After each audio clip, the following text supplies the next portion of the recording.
இந்த மூத்த பத்திரிகையாளர் தான் உமாபதி அவர்கள். நீங்க சொன்ன மாதிரி அவர் அநாகரிகமா இப்படி ஒரு குற்றச்சாட்டை வைக்கும் பொழுது அவன் நாளைக்கு செய்யணும்னு நினைக்கிறேன். சார் அது வைக்கிறதுனால அவருக்கு என்ன சார் கிடைக்கும்? யாருக்கு என்ன கிடைக்கும் கேக்குறேன். ஆ. இப்ப அறம் நாடுன்னு ஒரு சேனல் அவர் இப்படி எல்லாம் பேசும் பொழுது ஒரு வியூவர்ஸ் போறாங்க.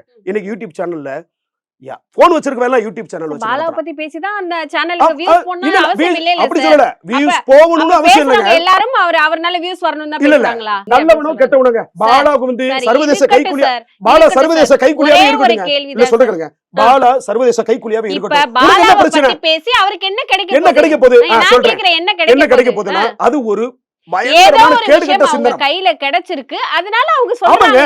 இப்ப ஒவ்வொரு வாரமும் ஒரு நியூஸ்ங்க அவங்கள பொறுத்த வரைக்கும் இந்த மாதிரி கான்ட்ரவர்சியா பேசி ஒரு அவதூற பரப்பிட்டு அம்மட்டு ஒரு சேனல்ல போயிடும். அந்த ஒரு படம் நடிச்சாரு, அந்த ஒரு படம் நடிச்சனால எல்லாரும் அவர் வளர்ந்துட்டாருன்னு அவர் வளரக்கூடாதுன்னு பேசுறாருன்னு சொல்றீங்க. இது அதே தொலைக்காட்சியில இருந்து உச்சத்துல நிக்கிறவத எஸ்கே அண்ணா, அவரை பத்தி யாரும் பேசலையே. அதே தொலைக்காட்சியில இருந்து எத்தனையோ நடிகர்கள் வெளியே வந்திருக்காங்க, அவரை பத்தி பேசலையே.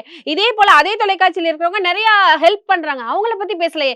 ஏன் பாலாவை பத்தி பேசணும்? ஏதோ ஒரு விஷயம் கையில கிடைச்சிருக்கனால தானே தைரியமா பேசுறாங்க. அப்படி ஆதாரத்தை வச்சிருக்கீங்களா? என்ன ஆதாரம் அவங்கள்ட்ட இருக்குன்றீங்க? இந்த ஒரு ஆம்புலன்ஸ் சொல்றாங்க, அவ்வளவுதானே.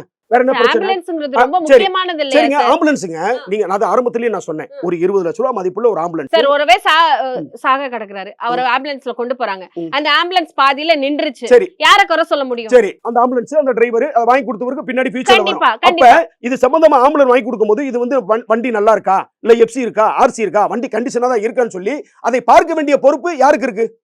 அதை பார்க்கணும்ல. இப்ப ஒருத்தர் வாங்கி கொடுத்துட்டான், ஒரு ஆம்புலன்ஸ் வாங்கி கொடுத்துட்டான். இப்ப நீங்க கேட்டீங்க அழகான ஒரு கேள்வி.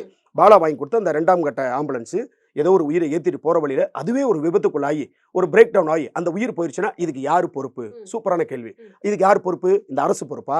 இல்ல அவர் எந்த கிராமத்துல எந்த ஊர்ல வாங்கி கொடுத்தாரோ அதனுடைய ஆர்டிஓ ஆபீசர், வட்டாட்சியர்கள் அதை பொறுப்படுத்தி இந்த பாலா இந்த மாதிரி ஆம்புலன்ஸ் வாங்கி கொடுத்திருக்காரு, நேரா அந்த ஆம்புலன்ஸை போய் ரோடு இன்ஸ்பெக்டர், பிரேக் இன்ஸ்பெக்டர் எல்லாரும் போய் அதை பார்த்து அதை சரி பண்ணி இது இப்படி இருக்கு, இந்த வண்டியோட ஆயுள் காலம் முடிஞ்சு போச்சுன்னு தூக்கி போட்டுறதா பாலா அன்னைக்கு அதை நிறுத்தி இருக்கிறதுக்கான வாய்ப்பு சார் சொல்றாங்க. அவர் பின்னாடி நிறைய பேர் இருக்கிறாங்க, அதனாலதான் எது வரல. அப்ப அதுக்கு யார் பொறுப்புனா நீங்க பொறுப்பெடுத்துக்கிறீங்களா? இந்த மாதிரி ஒரு விபத்து நடக்குது, நீங்க பொறுப்பெடுத்துக்கிறீங்களா? பாலா பின்னாடி யாரு? நீங்க இப்ப சொன்னீங்கல அதை செக் பண்ணனும், எஃப்சி பாக்குறவங்க, ஆர்சி புக் கொடுக்கறவங்க, அந்த ஆம்புலன்ஸ் ரெடி பண்ணனும். பாலா பின்னாடி யாரு பார்க்கணும்னு சொல்றீங்க. ஏன் அவங்க எல்லாம் பார்க்கல? என்ன காரணம்? யாரோ ஒருத்தவங்க இருக்கிறாங்க, அவங்கள கண்டுபிடிக்க முடியாத விஜிலன்ஸ்?